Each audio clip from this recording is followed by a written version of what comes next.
Times network ద్వారా గుర్తించబడ్డ India's number 1 varicose veins hospital Avis ని సంప్రదించండి. Welcome to Suman TV. నేను మీ సుమన్ టీవీ నాగ్. కోల్కతా ఇన్సిడెంట్కి సంబంధించి ఇవాళ ప్రతి ఒక్కరూ కూడా కోరుకుంటూ ఉన్నారు జస్టిస్ ఇన్ టైంలో జరగాలి అనేటువంటిది. అండ్ ప్రతి ఒక్కరూ కూడా వీడియో కింద కామెంట్ బాక్స్లో పోస్ట్ చేస్తూ ఉన్నారు.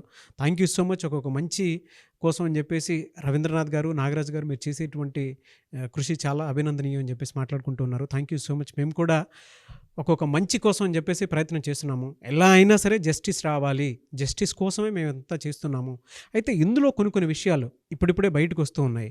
అంటే కొత్త విషయాలు కూడా బయటికి రావడం జరిగింది. పాలిగ్రఫీ టెస్ట్ అనేది ఒకటి జరిగింది. అయితే కోర్టులు దాన్ని పరిగణలోకి తీసుకుంటాయా సాక్ష్యాలుగా అనేటువంటిది ఈరోజు మనతో పాటు హైకోర్టు అడ్వకేట్ రవీంద్రనాథ్ గారు ఉన్నారు.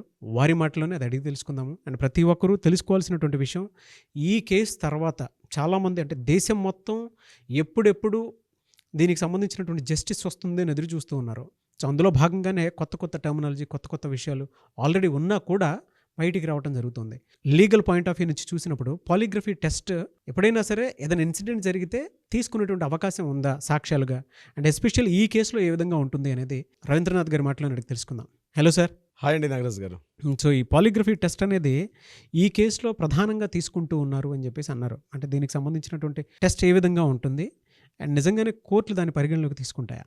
కలకటాలో జరిగినటువంటి ఈ ట్రైనీ డాక్టర్ ఏదైతే ఈ మర్డర్ మిస్టరీకి సంబంధించి నిజం ఛేదించే ఉద్దేశంలో సిబిఐ కోర్టు అనుమతి తీసుకుంది. అంటే సిబిఐ వాళ్ళకి ఒక డైరెక్షన్ ఇవ్వాలి హైకోర్టు.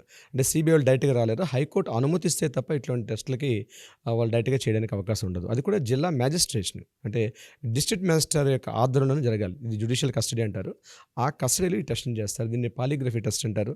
దాన్ని కరెక్ట్గా చెప్పాలని లై డిటెక్టర్ టెస్ట్ అంటారు. అంటే నేరస్తుడు అంటే ఎవరైతే సస్పెక్ట్ చేసే ఆ వ్యక్తి నిజం చెప్తున్నాడా అబద్ధం చెప్తున్నాడా అన్నది తన బాడీలో ఉన్నటువంటి ప్రతిస్పందనలు, తన గుండెపోటు, తన చెమట పట్టడం, తన శ్వాస, వీటిని అబ్జర్వ్ చేస్తూ ఆ పరిస్థితిలో ఆ వ్యక్తి నిజం చెప్తున్నాడా లేదా క్వశ్చన్స్ వేస్తారు. క్వశ్చన్స్ వేసేటప్పుడు అతను ఎలా రియాక్ట్ అవుతాడు అని దీనికి సంబంధించిన టెస్ట్ని ఈ పాలిగ్రఫీ టెస్ట్ అంటారు. ఈ టెస్ట్ చేసేటప్పుడు నాగరాజు గారు, ఉదాహరణకి మీకు ఒక క్వశ్చన్ చెప్తాను చూడండి. మీరు వైజాగ్ లాస్ట్ టైం ఎప్పుడు వెళ్ళారు? ఏ మూవీ చూస్తారు మీరు లాస్ట్ టైం? KGF 2. అది ఇయర్ ఎగ్జాక్ట్ గుర్తులేదు. ఎగ్జాక్ట్లీ డియర్ ఫ్రెండ్స్, ఇక్కడ నేను చెప్పేది ఏంటంటే ఈ వీడియోలో అయితే నాగరాజు గారి ఫేస్ మీద జూమ్ చేయండి తెలుస్తుంది. నేను ఈ క్వశ్చన్ అడిగేటప్పుడు నాగరాజు గారి యొక్క ఐబాల్స్ లెఫ్ట్ కిందకి కానీ రైట్ అప్ కానీ ఉంటాయి. అంటే మనం ఏదైనా రీకలెక్ట్ చేస్తునేటప్పుడు సర్వసాధారణంగా మన రైట్ ఐబాల్స్ అనేవి అప్వర్డ్స్లో కానీ లెఫ్ట్ కిందకి డౌన్ వాల్ కానీ ఉంటుంది. అంటే రీకలెక్ట్ చేస్తుంటున్నాం మనం ఆ సంఘటనని రీకలెక్ట్ చేసుకుంటున్నాం. అంటే మన బాడీకి ఒక లాంగ్వేజ్ ఉంటుందండి. ఆ బాడీ, ఇది కామన్గా అందరికీ తెలిసే విషయం, బాడీ లాంగ్వేజ్. అంటే ఇంట్రాగేషన్ టైంలో ముఖ్యంగా మేము కూడా ట్రైన్ అయి ఉంటాం, మాకు సబ్జెక్ట్ వేరే ఉంటుంది దీనికి సంబంధించింది. అట్ ద సేమ్ టైం ఏంటంటే మీకు పోలీసులు కానీ వాళ్ళకి ఇంట్రాగేషన్ చేసేటప్పుడు వాళ్ళు ఈ మెథడ్స్ వాడతారు.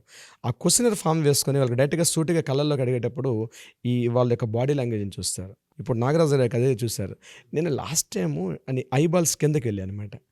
సో ఇది ఒక సబ్జెక్ట్, ఇది ఐబాల్స్ని సంబంధించిన సబ్జెక్ట్. ఇది ప్రైమరీ లెవెల్ సైకో ఎనాలిసిస్. ఇది నేను చెప్పేది జస్ట్ ప్రైమరీ లెవెల్ నాగరాజ్ గారు. సో దీనిలో డెప్త్ హై రేంజ్లో ఉండేది ఏంటంటే lie detector test, polygraphy test. So ఈ టెస్ట్లో ఏం చేస్తారంటే బాడీకి కొన్ని ఈ కార్డియో కఫ్స్ అంటారు అనమాట. అంటే చూడండి, మనం ఈసీజీ తీసుకోవడానికి వెళ్ళేటప్పుడు మన బాడీ మీద కొన్ని పార్ట్స్లో పెడతారు ఈ కార్డియో కఫ్స్ అని, అన్ని చేతుల్లో పెడతారు, అంటే బాడీ అంతా కూడా పెడతారు. వీళ్ళకి ఏం చేస్తారంటే ఈ బాడీ ఎవరైతే మనం అనుకున్నట్టు ఆ సస్పెక్ట్ వ్యక్తికి అన్ని ఆ పార్ట్లో షర్ట్ రిమూవ్ చేస్తారు. షర్ట్ రిమూవ్ చేసి అన్ని పార్ట్లో కూడా ఆ కార్డియో కఫ్స్ని పెడతారు. పెట్టిన తర్వాత ఏం చేస్తారు, ఫింగర్ మూమెంట్స్లో అంటే అతని యొక్క పల్స్ రేట్ ఎలా ఉంది దానికోసం ఎలక్ట్రో కోడ్స్ అంటారు. వాటికి చిన్న మనం ఈ ఆక్సిజన్ మనం చెక్ చేసుకోవడానికి మనం అందరం కూడా కరోనా టైంలో వాడాం. సో అటువంటి ఎలక్ట్రో కోడ్స్ వాటిని పుషప్ చేస్తారు. తర్వాత ఏం చేస్తారంటే చెస్ట్ చుట్టువైపులో కూడా, అంటే గుండె యొక్క స్థితి ఎలా ఉంది, ఉచ్ఛ్వాస నిశ్వాసాలు ఏ స్థితిలో ఉన్నాయి దానికోసం కొన్ని రకాలైనటువంటి పరికరాలు పెడతారు. ఇవన్నీ పెట్టి అక్కడ ముందు కూర్చోబెట్టి వీళ్ళు క్వశ్చన్స్ అడగడం మొదలు పెడతారు. ప్రతి క్వశ్చన్కి అతను ఎలా స్పందిస్తున్నాడు అన్నది అక్కడ ఒక గ్రాఫ్ అనేది ఒకటి మూవ్మెంట్ అవుతుంటుంది, జస్ట్ లైక్ ఈసీజీ గ్రాఫ్ లాగా. దాన్ని అనాలిసిస్ చేయడానికి పక్కన డాక్టర్స్ కొంతమంది ఉంటారు. Doctors, magistrate, at the same time ఈ సిబిఐ ఆఫీసర్స్, వీళ్ళందరి యొక్క సమక్షంలో జరుగుతుంది ఆ టెస్ట్. ఈ టెస్ట్ కూడా డైరెక్ట్గా చేయడానికి అవకాశం ఉండదు, దీనికి ప్రత్యేకంగా అనుమతులు దీనికోసం ముందుగా మనం చెప్పుకున్నాం. అయితే ఇది కరెక్ట్గా మనం కోర్టులో సాక్ష్యంగా దీన్ని వాడుకోవచ్చా అంటే కోర్టులో సాక్ష్యాన్ని వాడుకునే అవకాశం లేదు. ఇది మరి just సిబిఐ it's వాళ్ళు only- ఈ టెస్ట్ చేయడానికి ప్రధాన కారణం అంటే ఒక పార్ట్ అండి, ఒక ఎంక్వైరీ పార్ట్ తీసుకుంటారు.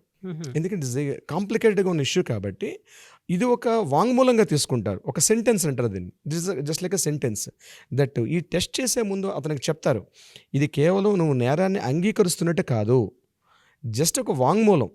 అంటే ఎన్నో పారామీటర్స్ ఉంటాయి ఆ యొక్క సంఘటనకి, ఎన్నో పారామీటర్స్, ఇదొక ప్రక్రియ అనమాట. అతను చెప్తుంది రైటా రాంగ్ అనే విషయానికి సంబంధించి ఈ పాలియోగ్రఫీ టెస్ట్ అన్నది. దీని మీద 2000 సంవత్సరంలోనే కొన్ని నేషనల్ హ్యూమన్ రైట్స్ కమిషన్స్ వాళ్ళు దీనికి ఒక చార్ట్ డిక్లేర్ చేశారు. అంటే గైడ్లైన్స్ ఇచ్చారు, ఎలా పడితే అలా చేయకూడదు. ఎందుకంటే ఆర్టికల్ 21 ప్రకారం మనకు ఒక హక్కు ఉంది, మన స్వేచ్ఛా స్వాతంత్రాలు ఉన్నాయి. ఈవెన్ నేరస్తుడైనా అపరాధైనా వాడికి హక్కులు ఉంటాయి అక్కడ. సో అందుకని ఆర్టికల్ 21 కాస్త ఇది ఇబ్బంది పెట్టేకరంగా ఉందని చెప్పేసి నేను ఎన్హెచ్ఆర్సీ వాళ్ళు ఏం చేశారంటే హ్యూమన్ రైట్స్ కమిషన్ వాళ్ళు 2000 ఒక గైడ్లైన్స్ ఇచ్చారు. ఆ గైడ్లైన్స్ని ఫాలో అవుతారు. అయితే ఈ సిల్వి వర్సెస్ కర్ణాటక అనే ఒక సైటేషన్ ఉంది కోర్టులో. ఆ కేసులో మాత్రం క్లియర్ చెప్పారన్నమాట, ఇది మాత్రం సాక్ష్యం కాదు, ఇది నాట్ ప్రైమరీ ఎవిడెన్స్. ఎందుకంటే మన కోర్టులన్నీ పనిచేసేవన్నీ కూడా ఎవిడెన్స్ యాక్ట్ ప్రకారం, ఇండియన్ యాక్ట్ ఎవిడెన్స్ యాక్ట్ 1862 ప్రకారమే. అంటే కోర్టుకు కావాల్సింది కళ్ళ గంతలు ఉంటాయి, కోర్టుకి సాక్ష్యాధారాలు కావాలి. అక్కడ జరిగిందా జరగలేదు ఎవరు చూడరు. సో ప్రతి ఎవిడెన్స్ అనేది ఇంపార్టెంట్. ఆ ఎవిడెన్స్ అన్ని కలెక్ట్ చేయడం కోసం, అదే కదా ఈ కేసులో కూడా జరిగింది నాగరాజు గారు. ఈ సాక్ష్యాలన్నింటినీ కూడా సందీప్ ఘోష్ అనే వ్యక్తి ఏం చేశాడు, ఆ 6 hours గ్యాప్లో మొత్తాన్ని కూడా తారుమారు చేశాడు. సో సాక్ష్యాలని వీళ్ళు కలెక్ట్ చేసే ప్రక్రియ, ఈ పాలియోగ్రఫీ అనేది కూడా ఒక పార్ట్ ఆఫ్ యాక్టివిటీగా మనం చెప్పుకోవచ్చు. ఈరోజు ఏదైతే తీస్తున్నారో ఈ పాలియోగ్రఫీ టెస్ట్ కూడా కొంతవరకు ఉపయోగపడుతుంది. ఎందుకంటే ఈ సంజయ్ రాయ్ అనే వ్యక్తి ఎవడైతే ఉన్నాడో ఇతడు కొంత నేర ప్రవృత్తి కలిగిన వ్యక్తిగా ఉన్నాడని మనకు ఆయన ప్రీవియస్ చెప్తుంది. కాబట్టి ఈ టెస్ట్ని ఆ రెండింటిని పెట్టి కంపేర్ చేస్తారు. సినిమాలో దీన్ని కాస్త చాలా జోవియల్గా ఒక సినిమాలో సూపర్ సినిమాలో చూపించాడు ఆయన, ఏదో ఆలీతో చూపించిన సంఘటనలో ఉంటుంది. అది దట్స్ అది ఫన్నీ అనుకోండి, అలా ఉండదు, సినిమాలో చెప్పినట్టుగా ఉండదు. ఇట్స్ ప్యూర్లీ ఒక సైంటిఫిక్ మెథడ్లో, ఒక టెక్నికల్ మెథడ్లో దీన్ని చేస్తారు. ఇది ఇండియాలో చాలా సందర్భాలు చేశారు, చాలా కేసుల్లో కూడా. అది ఒక సెంటెన్స్గా వాడతారు తప్పించి ఎవిడెన్స్ పార్ట్లో అయితే దీన్ని వాడే అవసరం అయితే ఉండదు నాగరాజు గారు. ఎలా సార్, అంటే దీనికి సంబంధించినటువంటి డీటెయిల్స్ ఇంకా బయటికి రాలేదు, ప్రధాన కారణాలు ఏమైనా ఉండుంటాయి అంటారా? అంటే యాక్చువల్గా ఇవన్నీ కూడా బయటికి రివీల్ చేయరండి.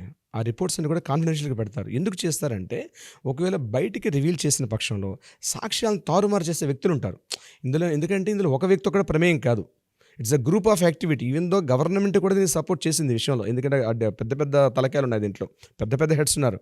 99% ఏం చేస్తారంటే ఇటువంటి రిపోర్ట్స్ అన్ని ఓపెన్గా చేయరు. ప్రతి రిపోర్ట్ కూడా ఓన్లీ కోర్టులో ప్రవేశపెడతారు. వన్స్ కోర్టు జడ్జిమెంట్ వచ్చిన తర్వాత అప్పుడు రివీల్ అవుతాయి ఇవన్నీ కూడా. సో మనం కేస్ స్టడీ చేసేటప్పుడు అప్పుడు ఉపయోగపడతాయి. బట్ ట్రయల్స్లో ఉంది కాబట్టి ఎవిడెన్స్లు సేకరించే ప్రక్రియలో భాగంగా మాత్రమే ఇట్లాంటి టెస్టులని చేస్తారు. బహుశా ఇది సంజయ్ రాయ్కి ఒకటిగా కాదు, సందీప్ ఘోష్, అదే ఎక్స్ ప్రిన్సిపాల్ ఎవరైతే ఉన్నారో సందీప్ ఘోష్కి కూడా ఈ లై డిటెక్టర్ టెస్ట్ చేసిన అవసరం ఉంది. నాకు తెలిసి బహుశా అది కూడా జరిగే అవసరం ఉంటుంది ఈ టెస్టులు. అయితే ఇదేంటంటే సార్, ప్రత్యేకంగా నాగరాజు గారు, వెరీ కాన్ఫిడెన్షియల్ అండి. ఇవన్నీ కూడా సీక్రెట్స్ మెయింటైన్ చేస్తారు వీటికి. సిబిఐ డిపార్ట్మెంట్లో మనం అనుకుంటాం సినిమాలో చూపించేట్టుగా కొడతారు, భయంకరంగా టార్చర్ అని కాదు, కానీ ఇదంతా ఒక టెక్నికల్ పారామీటర్లో చేస్తారు. అయితే అదృష్టవశాత్తు ఏంటంటే ఫార్చునేట్గా ఈరోజు సుప్రీంకోర్టు మనకి ఇచ్చేటువంటి గైడ్లైన్స్ ప్రతిదీ మనకి మీడియాలో ఓపెన్ అప్ అవుతుంది. నేను అనుకుంటాను మరొక 10 yearsలోనే ఇవి కూడా ఓపెన్ అప్ అవుతాయి. నేను ఒకటే ఆశిస్తున్నానండి యాజ్ ఎ లాయర్గా. నాకు తెలిసింది ఏంటంటే ఇవి ఏవైతే జరుగుతున్నాయో ఓపెన్ ఫారంలో రావాలి. ఒక పెద్ద బిగ్ స్టేడియంలో మీడియాని అందరినీ పిలిపించి ఒక క్లోజ్డ్ సర్క్యూట్లా కాకుండా ఓపెన్ చేసినప్పుడు ఏమవుతాయంటే ప్రతి ఒక్కరికి ఏం జరుగుతుందో తెలుస్తుంది. ఇట్లాంటి సంఘటనల మీద అవగాహన వస్తుందండి. మనం ఫస్ట్ ఎపిసోడ్లో కూడా అదే చేస్తాం నాగరాజు గారు. మీరు మంచి గైడెన్స్ ఆ రోజు ఇచ్చిన, మీరు అడ్వైస్ కూడా సూపర్ అడ్వైస్. అది ఏంటంటే ప్రతి చోట మన పెద్ద పెద్ద హోర్డింగ్స్ పెట్టాలి, మినిమం ప్రైమరీ అవగాహన చట్టాలు. ఒక స్త్రీ బయటకు వచ్చి మన సొసైటీలో తిరగాలనుకుంటే ఆమెను ఇబ్బంది కలిగిస్తే ఏం జరుగుతుంది అని చెప్పే కొన్ని యాక్ట్స్ అవుతున్నా ఆ యాక్ట్స్ని మాత్రం ఖచ్చితంగా డిస్ప్లే చేయాలి. నేనేమంటానంటే ఇట్లాంటివి ఓపెన్ థియేటర్లు జరగాలి, ఇవి అంటే ఓపెన్ ఫార్మ్లో జరగాలి. ఇవి మీడియాని పిలిపించాలి, అందరూ కూర్చోవాలి, బట్ సీక్రెట్స్ మెయింటైన్ చేయాలి. సుప్రీంకోర్టు థియేటర్ హాల్లో ట్రయల్స్ ఎలా జరుగుతాయందో ఈరోజు మనం లైవ్లో చూస్తున్నప్పుడు ఇది పెద్ద విషయం కాదండి. బహుశా అట్లాంటి జరగాలని ఆశిద్దాం. ఈ పాలియోగ్రఫీ టెస్ట్ కూడా ఇట్స్ ఒక సెంటెన్స్ పార్ట్. ఇట్స్ మేబీ అది సాక్ష్యాధారంగా ఉండకపోవచ్చే అవకాశం అయితే ఉంటుంది నాగరాజ్ గారు. గ్రేట్ నాలెడ్జ్ అండి, there is no doubt. But ఏదైతే ప్రక్షాళన చట్ట సవరణలు కూడా కొన్ని జరుగుతూ ఉంటాయి అనేటువంటిది అందరం నమ్ముదాము.